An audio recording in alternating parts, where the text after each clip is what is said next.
പലപ്പോഴും പല കുട്ടികളും സ്കൂളിലേക്ക് വൈകിയെത്തുന്നു. കാരണം തിരക്കിയതോടെ വാഹനം കിട്ടുന്നില്ലെന്നും നടന്നു വരാൻ വൈകുന്നതാണെന്നുമൊക്കെയാണ് കുട്ടികൾ അധ്യാപകരോട് പറഞ്ഞത്. 1300ഓളം കുട്ടികൾ പഠിക്കുന്ന സ്കൂളിൽ നിലവിൽ 2 വലിയ ബസ്സുകളുണ്ട്. പക്ഷേ ഈ പറയുന്ന കുട്ടികൾക്ക് ആ ബസ്സിൽ വരാൻ കഴിയില്ല. കാരണം ഈ പ്രദേശത്തെ പല റോഡുകൾക്കും വീതി കുറവാണ്. ഈ ബസ്സുകൾക്ക് പോകാൻ കഴിയില്ല. പിന്നെ എന്താണ് ഇതിനൊരു പരിഹാരം?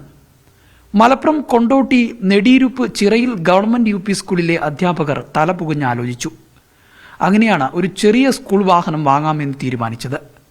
അങ്ങനെ സ്കൂളിലെ മുഴുവൻ അധ്യാപകരുടെയും നേതൃത്വത്തിൽ ഒരു സ്കൂൾ വാഹനം വാങ്ങി. 1500ഓളം കുട്ടികൾ പഠിക്കുന്ന ഒരു സ്ഥാപനം. അപ്പോൾ ഇവിടെ ഒരു ഗ്രാമപ്രദേശം ആയതുകൊണ്ട് തന്നെ നമ്മുടെ കുട്ടികൾക്ക് നമുക്ക് 2 സ്കൂൾ വലിയ വാഹനങ്ങൾ നമുക്കുണ്ടെങ്കിലും ഈ ചെറിയ റോഡുകളിലൂടെ എത്തിപ്പെടാൻ പ്രയാസം അനുഭവിക്കുന്നുണ്ട്. അപ്പോൾ കുട്ടികൾക്ക് ആ പ്രദേശങ്ങളിൽ നിന്നൊക്കെയുള്ള കുട്ടികൾക്ക് വരാൻ ഒരു സൗകര്യം ഒരുക്കുക എന്നുള്ളത് വളരെ നാളായിട്ടുള്ള നമ്മുടെ ഒരു ആഗ്രഹമായിരുന്നു.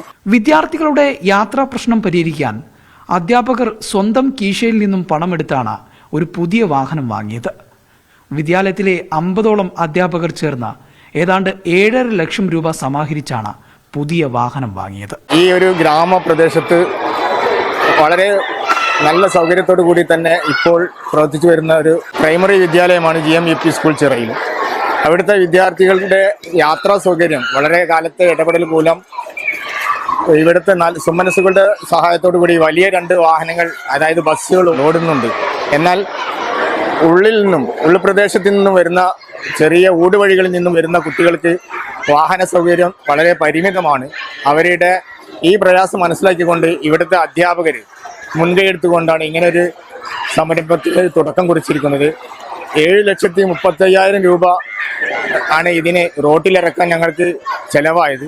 ആ ഒരു സംഖ്യ സ്വരൂപിക്കാൻ ഇവിടുത്തെ അധ്യാപകർ തന്നെ മുൻകൈ എടുത്തു എന്നതാണ് ഇതിൻ്റെ ഒരു ഏറ്റവും സന്തോഷകരമായ ഒരു വസ്തുത.